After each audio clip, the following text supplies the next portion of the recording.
Edward G. Robinson, Joan Bennett, and Dan Duryea in The Woman in the Window. Ladies and gentlemen, your guest producer, Mr. Mark Hellinger.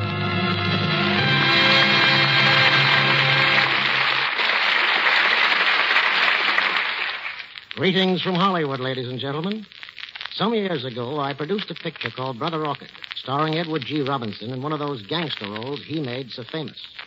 During the making of that film, Eddie expressed to me an ultimate desire to put down his revolver and interpret characters of more variety and scope.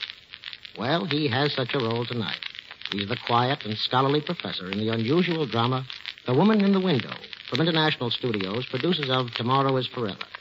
Not for very long, however, does he lead the calm, scholastic life, because we throw across his path a strange but fascinating woman, then add a homicidal maniac who precipitates a murder, and bring you a most exciting melodrama, one of Hollywood's greatest successes of 1945. Co-starred in our cast, from one of the theater's oldest, most respected families, is Joan Bennett. Also, Dan Duryea, who has hurried west from his native New York City to be with us in tonight's play.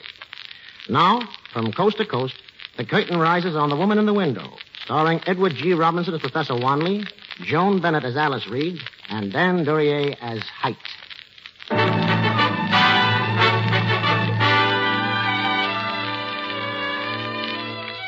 Dusk in Midtown, New York City. A scorching July day has ended, and now, before the evening rush to theaters, the streets are almost empty. There's a clubhouse just off Fifth Avenue, an unpretentious, dignified, brownstone building. And waiting in front of it is an unpretentious, dignified gentleman. Next to the clubhouse is an art gallery. Slowly, the gentleman walks over and gazes into the window. Enchanted by the provocative face that smiles at him from a newly painted canvas, he is unaware that two men now stand behind him. Just look at him. Richard Wanley, Associate Professor of Applied Psychology, bowled over by a picture of a pretty girl. I wonder how long we have to stand here before he notices us. Oh, Frank. And Michael. Well, how are you? Been waiting long? Oh, no. Say, who is she? The girl of the portrait. We haven't the faintest idea. But she's definitely our dream girl, of course. We noticed her last night. Well, it's an extraordinary painting. And the model probably is an extraordinary woman. Well, how about dinner? I'm starved. Good. Family get off all right, Richard? Yes, this afternoon, and I'm lonesome already. Now, to tell the truth, Richard, you're thrilled over the prospect. Well, who wouldn't be? A whole month of bachelorhood? No, I repeat, gentlemen, I miss my wife and I miss my children. Club and have dinner.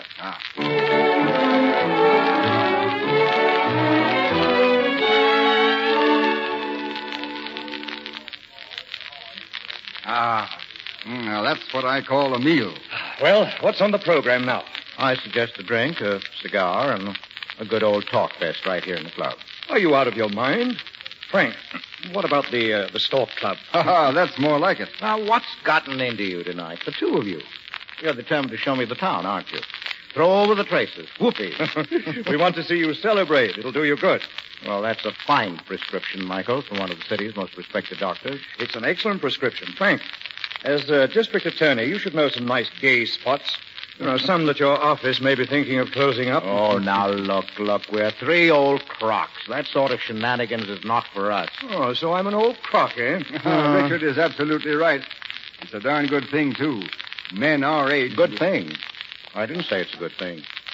I rather doubt that it is for men of our age. I'm stuffy and stodgy, and all the brightness of life, the spirit and adventure, well... It's all gone by now. Oh, come now. Michael was just kidding. Only as far as tonight's concerned. I've got to be at the hospital in 30 minutes, but in principle, I was not kidding. If you and Richard worked with the police as I do, you'd see what happens when middle-aged men try to act like colts. You'd know the tragedy starts out of the merest trifles. A casual impulse to do something daring, an idle flirtation. Youth can handle such things, but we... judging from that look you're giving me, Richard, I am treading on a tender spot. Oh, nonsense, if I'm giving you any look, it's simply one of academic disagreement. You see, with me, the flesh is still strong. It's the spirit that grows weaker by the hour. Yes, even if adventure should beckon to me. Even in the form of Well, of that most alluring woman in the window next door. I'm afraid all I do is clutch my coat a little tighter and run like the devil. Well, at least you could get her phone number for me first. Well, I'm sorry to break this up, but I'm on my way. Oh, wait a second. You give me a lift. Oh, what about dinner tomorrow night? Excellent. Richard? Well, shall we stay here? 7 o'clock? Good. Oh, do you think it's safe to leave me here alone in my rebellious state of mind? That depends on your plans. A drink, glance at a book, and home in bed by 11 o'clock. Oh, good night. Good night. Good night, Michael. See you tomorrow. Oh, Charles. Yes, sir? Charles, I'd like scotch and soda. I'm going to read here for a while. Oh, will you be sure to remind me when it's 10:30? Yes, sir. You know, these absent-minded professors, sometimes I lose all track of time. I'll remind you, sir. 10:30.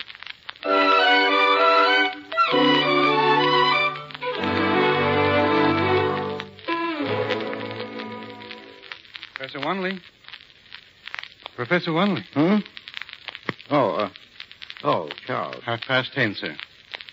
I didn't fall asleep. I'm afraid you did, sir. Well, I'd better be getting on home. Shall I get your car, sir? No. I parked just next door in front of that art gallery. Well, good night, Professor. Good night, Charles.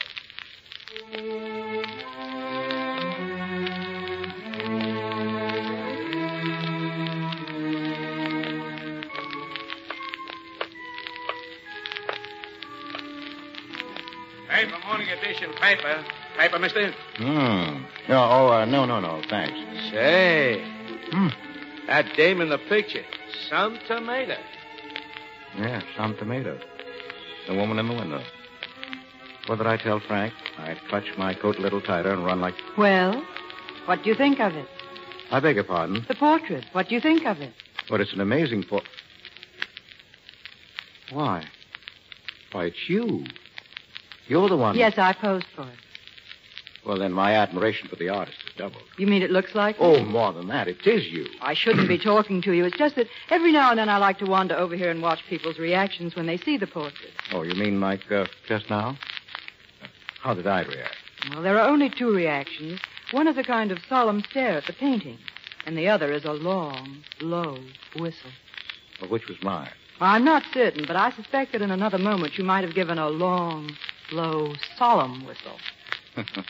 Well, that rather embarrasses me. Well, you don't look like a man given to whistles. Oh, no. It's, if my admiration was that obvious, I'm afraid you might misunderstand what I What really... if I said that I'd like very much to have a drink and talk for a few minutes? Well, you must excuse me if I appear completely bewildered. I am. Well, I have no designs on you, and one drink is all I'd care for. Is that all right? Well, it's fine. And thank you. Thank you very much.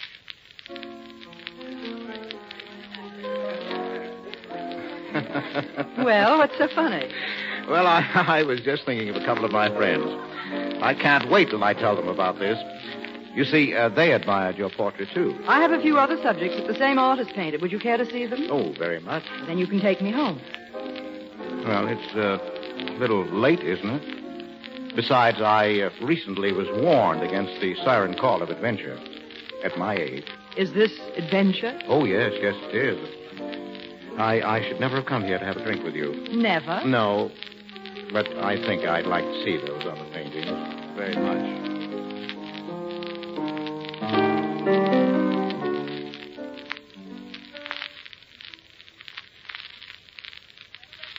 Nice, aren't they? Beautiful. I've never seen finer composition and shading. Well, I have a bottle of wine inside. Let's have a drink before you go. This is much too pleasant to break up. I should say no, but I haven't the slightest intention. I'll be right there. Talk too tight? Well, it's the wire around the top of the bottle. Do you have something I can cut the wire with?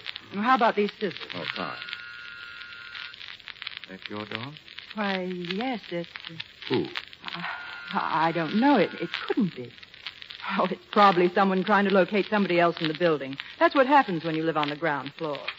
Ellis, I just got in town and Oh, Fred, I... Who are you? Well, there's really no reason to be upset. My name is, Fred, darling, listen, please. I warned you. I told you if I ever found you double-crossing me. Stop that, you fool. Stop hitting her. And you I'll kill you. You, for heaven's sakes, man. You don't know what you're doing. Go on. Talk. Fred, you're choking him. You'll kill him. Fred, stop. Stop. I'll kill you, too, you no good little... Here are the scissors. Give me the scissors. Hurry. Get away from here, Alice. Stop. You. Please, hurry. Here. What are you... Oh, no, don't.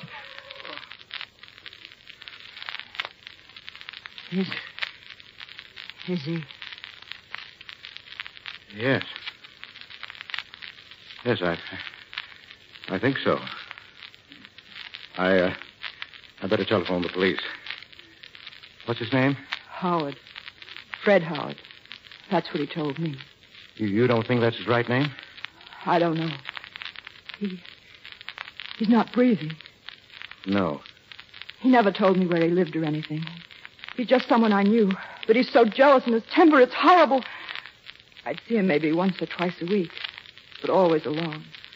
You better tell me the truth. I am telling you the truth. You said you always saw him alone? And how did you meet him? On a train. Why? Who knows that he saw you at all? Unless he's told someone, which I doubt. No one. You never mentioned him to anyone? Not his name, not even the name he gave me. You think there's something we can do? I'll do anything. I don't want to go to jail. Please try to keep calm. Let's think this out. He was trying to kill me. There's no question about that. If I hadn't killed him, he'd have killed me. What if the police say it was self-defense? I'm ruined any which way, my whole life. You're thinking of something. What is it? No, I was wondering if we have the nerve for something. Something dangerous that would shut the door on us completely if we were caught. Anything you say. I'd die in jail. I'd die. Now, if nobody knows about you, if nobody saw him come here, how could either of us be connected with this murder if his body were found miles away from here? But how? My car's still parked in front of the art gallery. I'll drive it back here. Then what? I'll take the body, leave it, somewhere in the country. It'll be found, but maybe not for a week or so. You go for the car and I wait here? Would you be afraid? Well, once you got out of here, why should you come back? I don't even know who you are. And there isn't a man in the world who wouldn't try to get out of a mess like this if he could. No, we mustn't quarrel. If we do that, we're lost. Why can't I go with you? Because we mustn't be seen together. There's no need for me to tell you who I am if we're successful. All right. But leave something here. I don't understand. Leave something that would identify you if you don't come back. No, that's fair enough. My hat? I have a vest. I always wear a vest, even in summer. It'll do. All right. Now we have to move fast. Look, almost no blood at all. That's very fortunate. Now, wash the scissors. Yes. Better boil them. Fingerprints, you know. The police do miraculous things with clues. A piece of cloth, a button. I'll be very careful. Nearly 1 o'clock.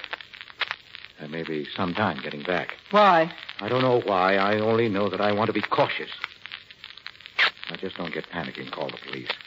I promise you that I won't fail you.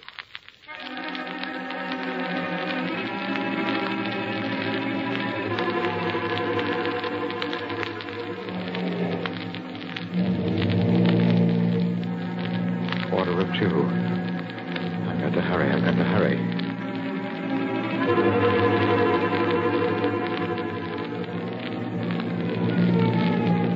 Oh, no.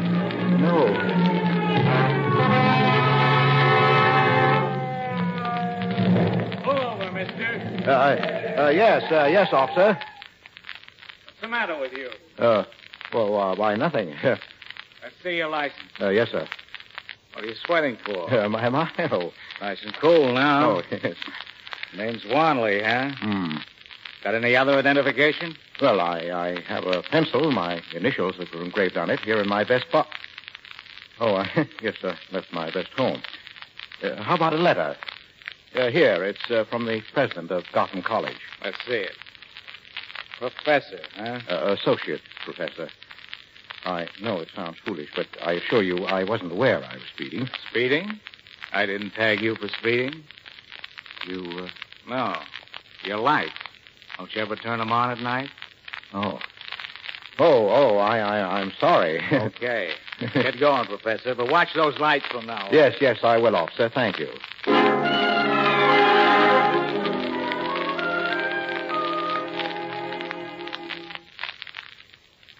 thought you'd never get back.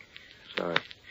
I wondered about it myself. Before I forget, my name is Reed. Alice Reed, in case you have to come back again. But if we're lucky, I won't have to come back. Now, we better get rid of anything that might identify him. I've already done that. Have you searched him? Had to be done, didn't it? Here's his wallet and his watch. A watch. What are those initials? CM. CM. Well, that doesn't sound like Fred Howard, does it? Put the watch with the other things. Tomorrow get on a ferry boat and drop it all overboard and be sure that no one sees you. Now, what about this rug? Well, there's only that one small spot. Well, wash it very thoroughly. A laboratory can find signs of blood that the naked eye could never see. I'll take care of it. Now, do exactly what I tell you, please. Otherwise, we might as well give ourselves up. We've got to think of everything in advance. Now, remember that. I will. Now, when I leave here, I want you to go over the whole place. Wash these glasses and put them back on the shelf. And get rid of that champagne bottle. There mustn't be one sign that you had any visitors tonight, him or me or anyone else. Well, looks as if I'm ready. I'll get a blanket. Good. I'll bring it right back. Right. He's quite heavy. Now, put out that light. Open the door. Take a look in the lobby. It's all clear. Wait for me here.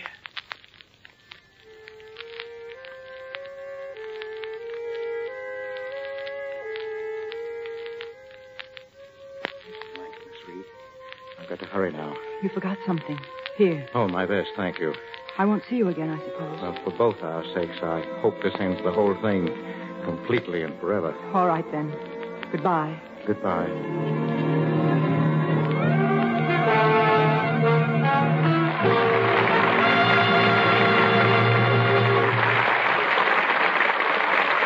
In just a moment, Mark Hellinger will present Act Two of The Woman in the Window, starring Edward G. Robinson, Joan Bennett, and Dan Duryea.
to Mark Hellinger and our stars.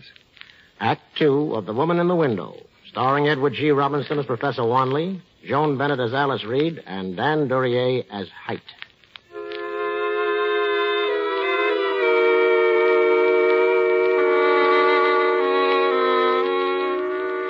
In a remote section of Westchester County, the body of a man sprawls grotesquely in a clump of underbrush, just beyond a barbed wire fence.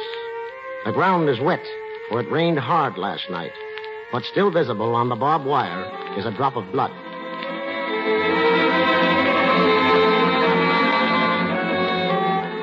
And now, it's 9 o'clock at night. Professor Richard Wanley has just finished dinner with his friend, Dr. Barkstain. Quite unnoticed, beneath the sleeve of Wanley's coat is a fresh, clean, white bandage. A cut from barbed wire can leave a nasty wound. Well, Richard, heard yet from Grace and the kids? Yes, I had a wire this morning. Arrived safe. Uneventful trip, all fine. No doubt you proceeded to spoil them with an immediate answer. Well, I wrote Grace this afternoon. I told her I'm lonelier than I ever have been. You look positively wistful. Well, doggone it, I do miss her. I wonder what's keeping Frank. He didn't say? Only that he was phoning from the police commissioner's office. He sounded excited.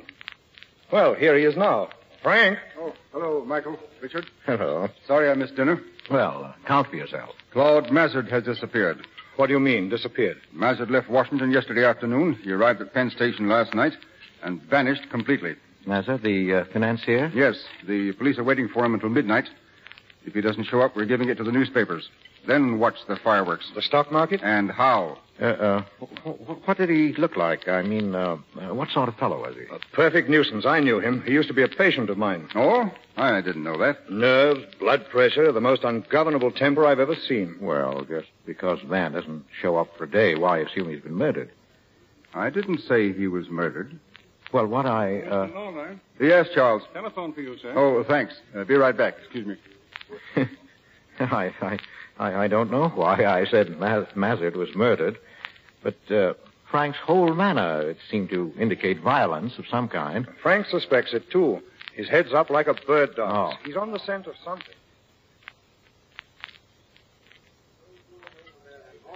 I beg your pardon, gentlemen. Charles? Mr. Lawler's phone call. He had to go right to his office. He said you would understand. Well. Michael, I've rather a bad headache. If you don't mind, I think I'll run on home. Well, I'm rather tuckered myself. You want something for that head? No. It's just the heat. Some nerve of Frank leaving us high and dry about Mazard. Well, maybe he'll know more about it tomorrow. I'll give him a call in the morning. Yes, he'll probably be busy. Nonsense. I'll see that we meet Frank tomorrow and get the whole sordid story.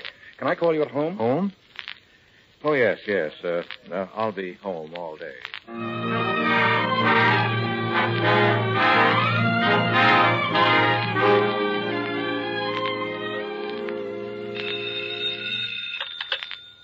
Hello? Richard, this is Michael. Do you happen to have your radio on? No. Why? Well, turn it on. There's a news broadcast. They found Claude Mazard's body up in Westchester. Oh? Some kids taking a hike in the woods. And you were right. He was murdered. Well, I guess we won't be seeing Frank then. He'll be all tied up. We certainly will see him. We're meeting him at 6 at the club again. By the way, how's that head of yours? Oh, better, thanks. Good. Well, I'll see you in a little while. Yes, thanks for calling, Michael.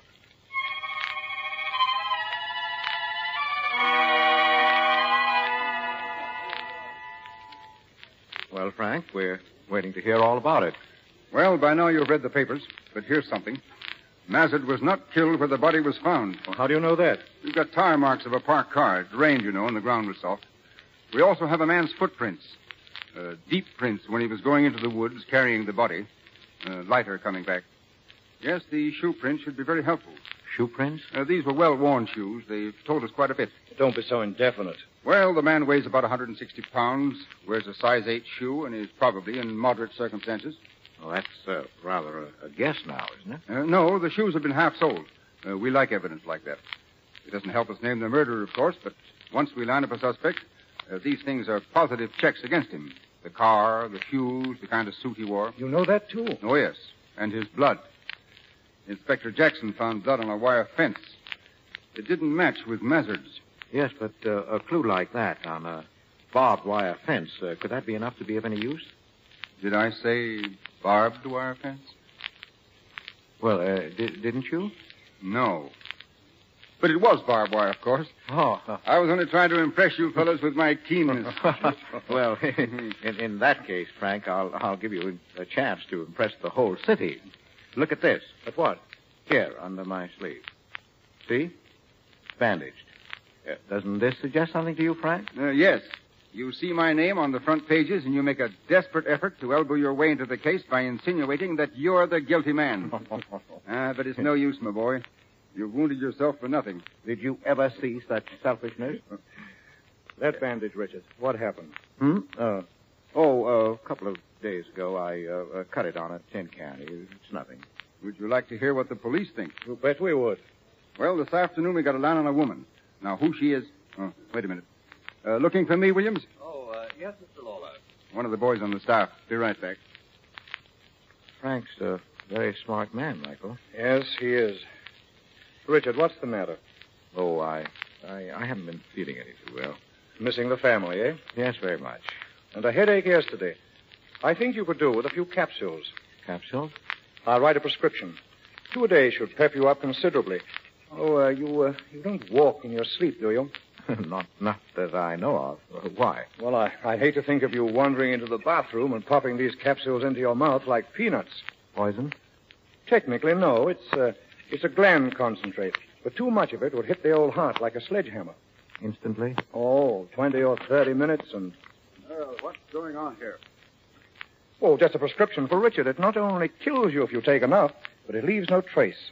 Just a case of heart disease. That's all you could say. Oh, fine. Frank, a minute ago, you mentioned a woman. Oh, yes. Well, the police had a theory this afternoon. Mazard was a bachelor, but he had a girlfriend. They're certain of that. But they don't know who she is. Well, Mazard probably called on her. A man was already there, a man the girl liked better than Mazard. Well, how would the police know that? Well, because she's made no effort to bring the killer to justice or identify herself. That's just a theory, of course. I said that. Well, Mazard is killed. They get rid of his body. But now these two people, this man and this woman, sit hating and fearing each other, each wondering how long it'll be before the other blabs out the whole story. Always a woman, eh? Oh, that was the theory this afternoon. Oh, they've changed their minds? Williams just told me something that pulls the rug right out from under that theory. Really? It seems that Mazard's partners were always afraid that he'd get into trouble. They knew his temper. So they hired a bodyguard, a fellow by the name of Arthur Height, to follow him secretly at all times. The bodyguard has also disappeared. Then he could be the murderer, couldn't he? Well, he might have tried to blackmail Mazard, killed him in a fight. Or he might have witnessed the murder and is getting ready to blackmail the killers. But even if he's 100% innocent, Height still won't walk in and talk. Well, why do you say that? Why wouldn't he? Oh, because he's a known crook with a blackmailing record. He's wanted now for at least 2 other raps. We'll get that gentleman only when we run him down, not before. Nice fellow to pick for a bodyguard. Don't ask me why Wall Street geniuses do anything. He was tough and strong, and I suppose that's all they thought about. Anyway, I'm going up to Westchester tomorrow morning to look over this place where they found the body. Want to come along? I wish I could, but I've got a date with some gallstones. Richard? Go along by all means. Well, I'm Oh, afraid he'll that, go, Frank. I'm his physician, and I order him to go. Give you something to think about, Richard. Well, all right. Good. Inspector Jackson will be with me. We'll try to show you how the law operates to nail a man.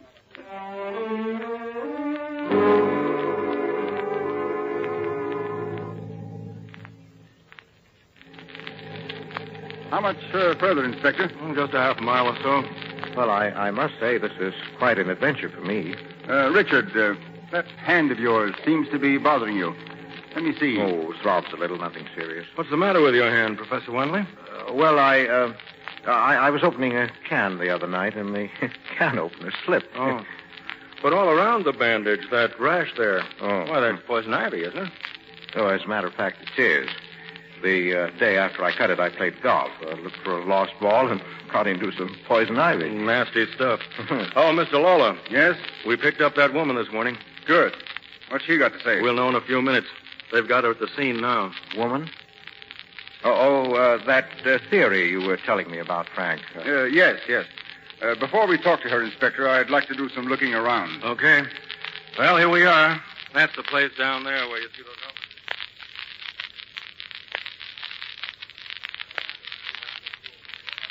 The woman's waiting in Williams' car, Mr. Lawler. Shall we take a look in the woods now? Yes. I want to point out to the professor just what you've learned. Oh, please, I really wouldn't want to It's a interfere. pleasure. Well, back there is where the car was parked. We know it had Goodrich tires, 716, about 20,000 miles. A motorcycle officer recalls seeing a car that might be the one we're looking for. Oh? Did he see who was in it? A man, but he couldn't make a positive identification. Well, let's look at where he dropped the body. Richard. Yes? Are you going to be our guide? Oh, do you mean I'm walking in the right direction? Straight as an arrow. Well, now. That's very odd. I wasn't even thinking of where I was going. Oh, don't get nervous, Richard. We rarely arrest people just for knowing where the body was. Now, our killer didn't know about this fence. He couldn't go any farther, so he just dumped the body over here. You see? Yes. He tore his coat, probably the sleeve, when he lifted the body over. We found a couple of shreds of woolen fiber. They couldn't have been from Mazard's clothes? Different material. And we got that sample of blood from this barb here. Mazard was a heavy man. The murderer certainly didn't pick himself an easy job. Oh, especially at night. Well, yes, it might have been at night. I rather figure it at along about daybreak. Well, I thought the newspaper said night. We can go back now. Oh, say, what are those boards doing over there? The men put them there yesterday. They found some poison ivy. Poison ivy? Richard, looks as if you'd better do some more explaining. Well, closing in on me, huh? If you'd only confess, Professor, we could wrap this whole case up before lunch. Oh, no, not me. You're going to have to work for this one, Inspector. Just wait till he sees the woman. He'll break down completely. Well, if you don't mind, I'll skip that part. Oh?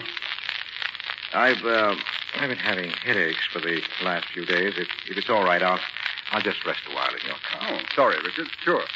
I'll wait in a few minutes.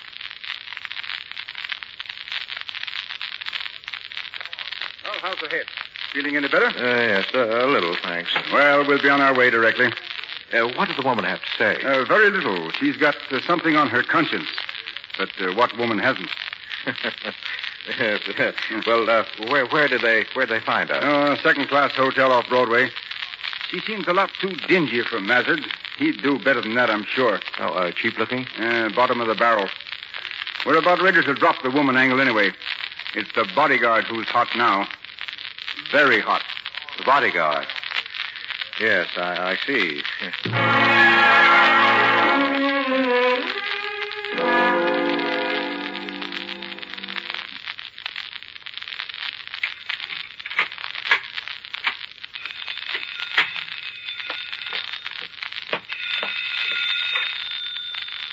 Hello?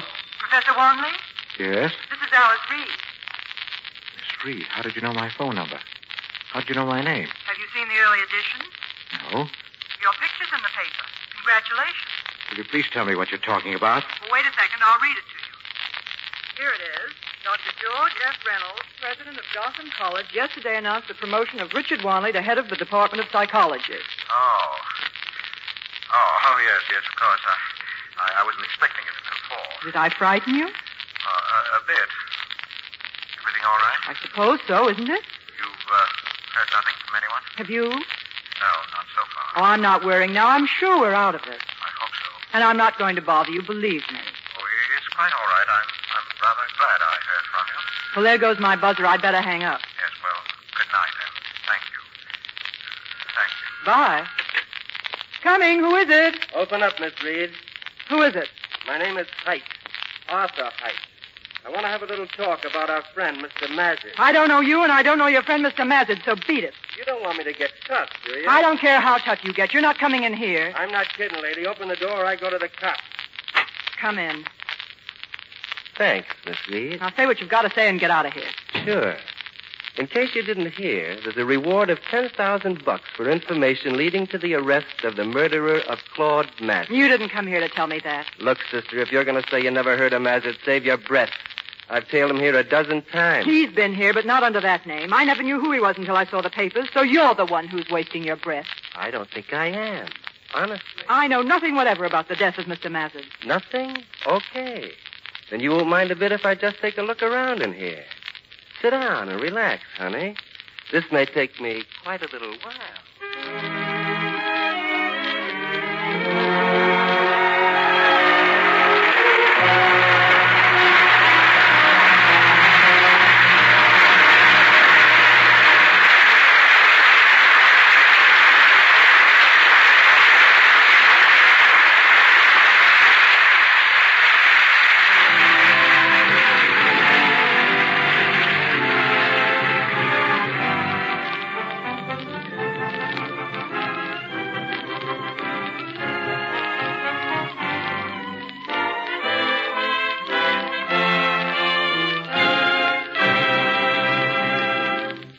In just a moment, we'll return with Act 3 of The Woman in the Window, starring Edward G. Robinson, Joan Bennett, and Dan Duryea.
Back to our microphone comes Mark Hellinger.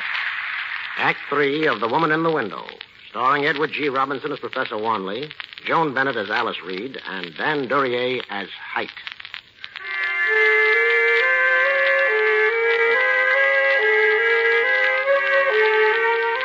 For nearly an hour, Alice Reed has stood helplessly by, watching her visitor search her apartment with frightening thoroughness.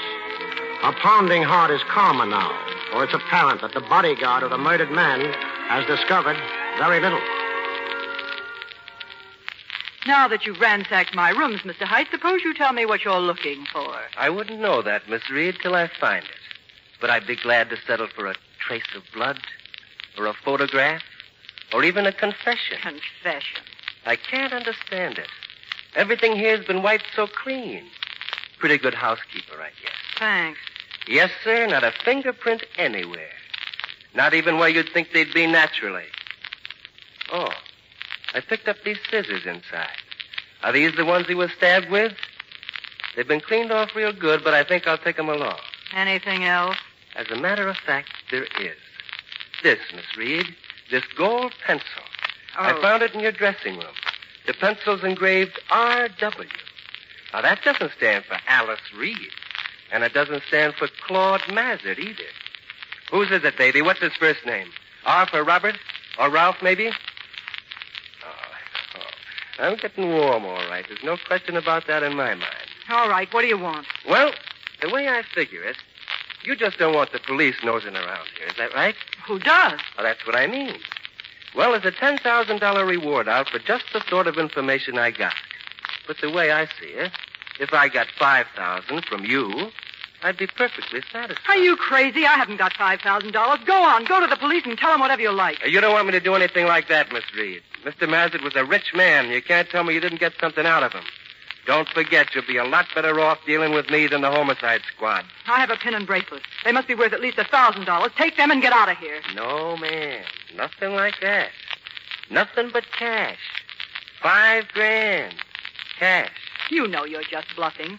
If you can get a $10,000 reward, why should you be satisfied with my $5,000? Suppose I tell you to whistle for it. Do you want to take a chance on that? You see, honey, you killed Mazet, you and some guy. If you were in the clear, you'd have called the cops the minute I stuck my nose in here. That's why you got to look at it my way, don't you see? I'll have to think it over. Yes. You think it over and see if I'm not right. And I'll be back here tomorrow night. Now, don't worry. Just get the cash, and that'll be the end of the whole business.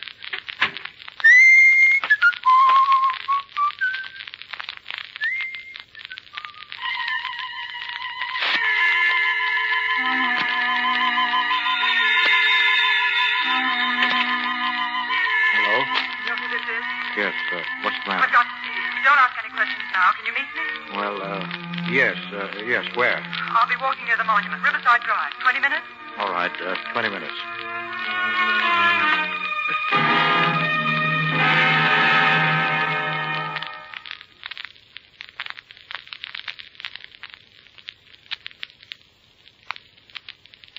Then he left, but he said he'll be back tomorrow night. Well, we'd better not talk anymore here. You may be noticed. What do we do, walk? Yes. You're sure you've told me everything? Oh, there's something else. The night it happened, you forgot to take something out of your vest. A gold pencil. Oh, that's where it's been. I kept it because I wasn't sure of you. I wanted something just in case. I found the pencil? Yes. You're angry with me?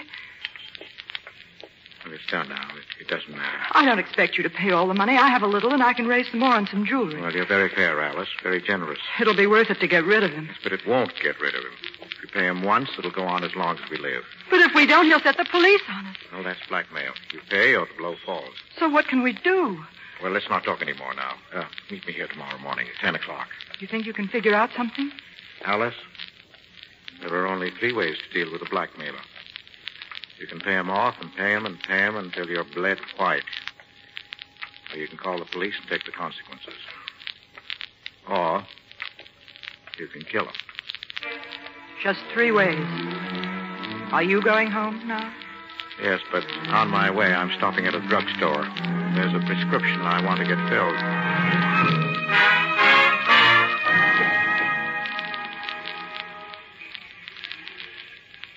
Good morning. Good morning. We'll just walk along here as we don't know each other. Did you notice anyone following you? No, I don't think so. But I'm frightened. Well, I give you my word. The police don't even know we're alive. I've been to the bank. Here, take this envelope. There's $5,000 in it. I can pay some of it back. Well, we'll worry about that later. When you see Hyde tonight, don't give him all of it. Tell him you can raise it all, that he'd have to come back tomorrow. You mentioned a prescription last night. Yes, have you any idea what it is? I think I have. Well, it's in the envelope, too. Some capsules. Open the capsules and shake out the powder. In liquid, it dissolves almost instantly. The druggist happened to mention that. How many capsules are needed? I wrote it all down. There's a note in the box. But if you don't think you can go through with it, we'll work out some other plan. I can do it. How soon is the drug effective? 20 to 30 minutes. Once he takes it, make sure he leaves your apartment. Well, we'd better separate now. Yes. Wish me luck. Good luck. If you lose your nerve, don't get frightened. We'll find another way. I'll phone you tonight after he's gone.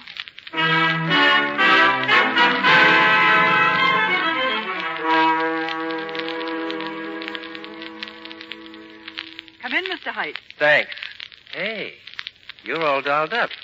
Is that get up for my benefit? I'm glad if you like it, of course. That Mazet knew how to pick 'em all right. Okay, where's the dough? Well, $5,000 is a lot of money. Yeah. Now, I haven't been able to raise it all yet, but I will tomorrow. How much have you got? $2,900. That's about what I guessed. What do you mean? $2,900. That's the kind of a figure I'd say if I had some other idea in mind. Not too little, not too much. Don't you believe me? Who told you to hand me this line? Nobody. Nobody, huh? Is it all right? Here, it's in this envelope. Yeah. You know, you're pretty cute. Is it all right? I'll take it. What else can I do? Well, now, if you don't mind, I think I need a drink. Would you like one? What have you got? I'm going to have a scotch and soda. Make it two. Sit down. I'll be back in a minute. Well, that didn't take long, did it? Here's your drink. Thanks. You know, I've been sitting here thinking. Oh? Where's the boyfriend all this time? There isn't any boyfriend. You don't believe a thing I say, do you? I'm just naturally what they call a cynic, honey. What kind of a heel is he shoving a nice kid like you out in front? Oh, what's the use of my trying to tell you anything? So everything's kosher? Yes. Then why are you giving me this dough? Just because you like me? I'm giving it to you because I don't want to get involved in any way. You can't tell what they try to hang on me. Oh, honey. Well, you're not drinking. Wait a minute. How would you like to get out of this whole thing? Get out of it? Yes, completely. How? I'll be leaving town soon, Mexico. You can come along. Think about it for a minute. I'm not such a bad guy. I didn't say you were. Take a look in the mirror, beautiful. And if you're still thinking of that boyfriend you haven't got, don't be a sucker. In a jam like this, you gotta look out for yourself. Yes, I suppose so. When would we leave? Tomorrow? Tomorrow. Well, I'll have to do some phoning. I can't have people running to the police getting excited about me disappearing. Yeah, you'll have to watch that. Is it a deal, then? I guess so. I guess it is.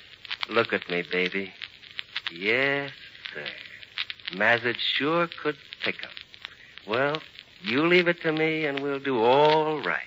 I don't seem to have any choice. But don't you want your drink? Here's some more ice. Well, here's to us. You really want me to drink this? Why not? You take it. But I have a drink. I know. I'll take yours, and you take mine. What's the matter? Nothing. All right, then. Drink it. Drink it, I said.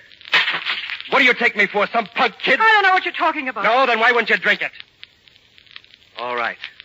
You gave me $2,900. Now let's have the rest of it. There isn't any more. Will you stop acting like I'm a school kid? Get the rest of that dough and... Wait a minute. Stay right where you are.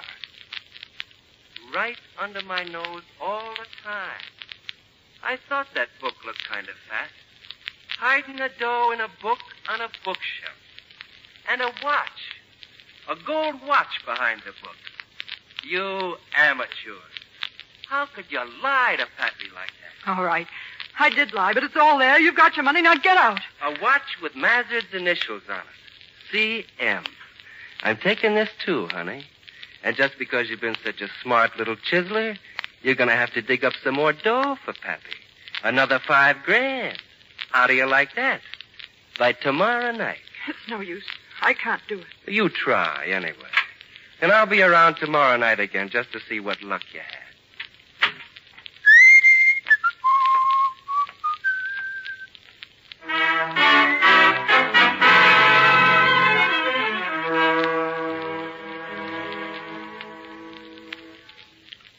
Hello? He's gone, Mr. Wadley. Oh. Well, I've been going almost crazy waiting for you to telephone. You know those capsules I gave you? Well, I've got some of them here right now in front of me. If something had gone wrong, I've been thinking they'd be my only way out. Oh, you mustn't talk like that. Well, there's no need to now, is there? Please, listen to me. What's the matter? He's too smart. He figured it all out about the drug, and he's got all the money, and now he wants more. More and more and more. I don't know what else I could have done. He'll be back tomorrow night. What can we do? I don't know. I haven't any more money.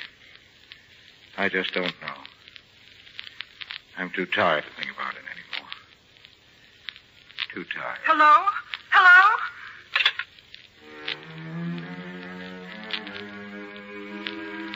My wife, my children. There's no other way, no other way. I'd hate to think of you popping these into your mouth like peanuts. Hits the old heart like a sledgehammer. No other way. Just a case of heart disease, that's all you could say. 30 minutes. 30 minutes.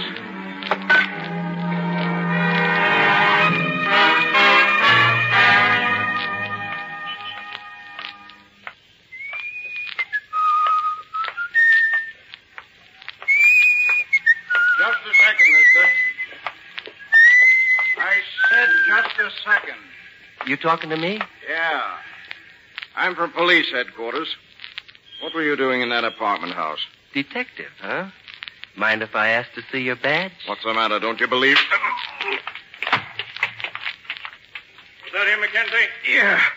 Yeah, he's ducking back at the building there. I see him. Stay where you are, Trevor. There's no sense shooting. You better drop that gun. I said stay where you are. Sorry, but I'm coming after you.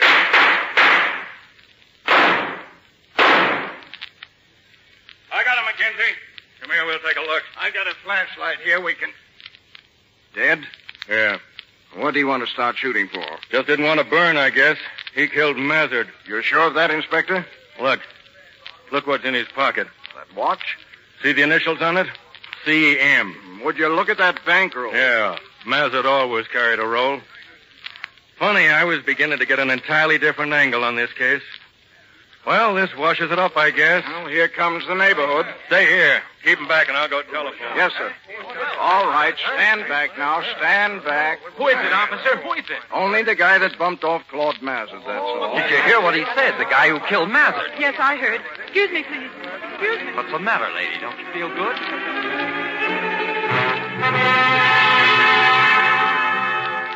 Operator. Number, please. Operator, I've been trying to dial Morningside 85354, and there's no answer, but I know there's someone there. I know it. Morningside 85354. Yes, will you check it, please, and see if the line's out of order? Oh, please, it's very important. One moment, please. I'll call the number.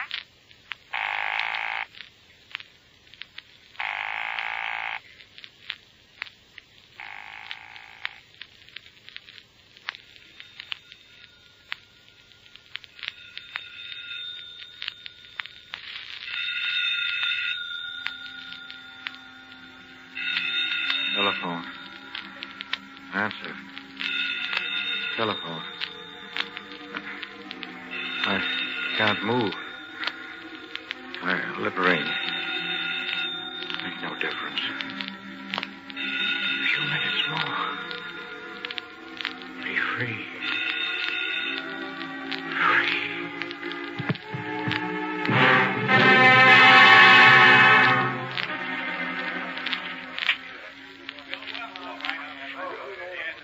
Professor Wanley.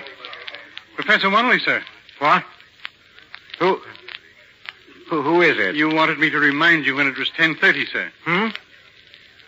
Oh. You must have fallen asleep. Asleep? I've been asleep? Yes, sir. A dream. It was all a dream. Sir? Charles, I can't tell you how happy I am to see you again. Well, thank you, sir. Well, I'll get my hat and run along on home. Oh, this pencil, sir. I think this is your pencil, isn't it? Yes. Where was it? In the dining room.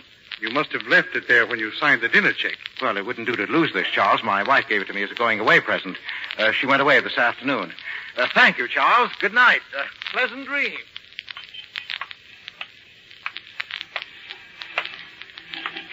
Paper, morning edition paper. Paper, mister.